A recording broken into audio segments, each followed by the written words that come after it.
नमस्कार. सकाळी उठायला उशीर झाला तरी नवऱ्याला आणि मुलांचा डबा चुकला नाही पाहिजे, तर अशा पद्धतीच्या भाज्या झटपट होणाऱ्या 10 ते 15 मिनिटात अशा पद्धतीच्याच भाज्यांची व्हिडिओ मी काही दिवसात शेअर करणार आहे. तर ह्या रेसिपी तुमच्यापर्यंत पोहोचण्यासाठी सर्वप्रथम माझ्या चॅनलला लाईक, शेअर, सबस्क्राईब करा आणि आवडल्यास सर्वांना शेअर करा. तर पहा, इथे डाळ कांदा केलेला, ज्यासाठी मसूरची डाळ मी स्वच्छ धुवून घेतलेली आहे आणि इथे कढईत मी जिरं घालून हिंग घालते आणि ह्या डाळीसाठी कांदा थोडा जास्त वापरायचा असतो, त्यामुळं मी मोठे 2 कांदे चिरून घेतलेले आहेत. कांदा छान असा परतून घ्यायचा. वरून मी 10-1 लसणाच्या पाकळ्या घातलेल्या आहेत अख्ख्या. आणि कांदा अजिबात कच्चा ठेवायचा नाही.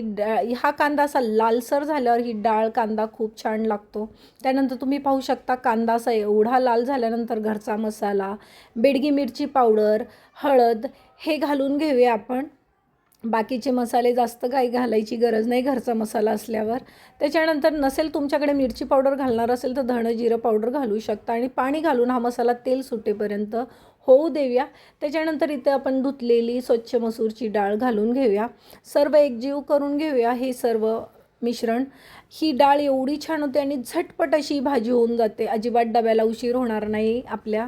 आणि त्यानंतर 1 ग्लास पाणी घालायचं, जास्त घालायचं नाही, सुरुवातीला कमीच पाणी घालायचं. चवीप्रमाणे मीठ घालून हे सर्व एक करून झाकून ही डाळ होऊ देऊया.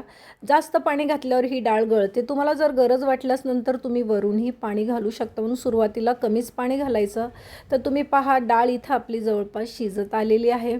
असे दाणेदार दिसली पाहिजे डाळ, अशी गळली नाही पाहिजे हा डाळ कांदा करताना, त्यामुळंच ही जास्त चवीला लागते. त्याच्यानंतर इथं आपली भाजी जवळपास झालेली आहे.